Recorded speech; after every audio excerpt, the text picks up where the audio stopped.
Hey guys, today I'm going to show you how to record phone calls on iOS 14. For your convenience, I will put the QR code of the call recorder app I use in this video here. You can directly scan the code to have it on your phone. You can also skip this part if you are not sure whether you want to download. Now, let's get into the topic. As you can see, the software version is iOS 14. I'll show you how to record phone calls on this device. Open the App Store, search Call Recorder.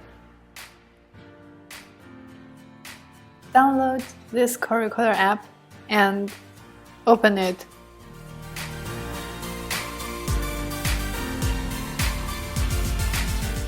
Tap the green button to start recording. Tap to select a contact. I will choose this one for example. And this app will let me call the service number, so I clicked to call the service number. When the service number gets through, it will let me call the contact number.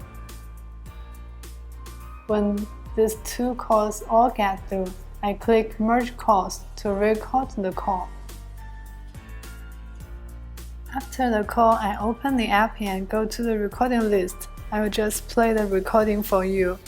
Fire 120 for ambulance, 122 for traffic accident. Thanks for watching my video. If you have any recording problems, please write down the phone model and software version in the comments. I will answer your questions. Also, if you like my video, welcome to like, comment, and share it.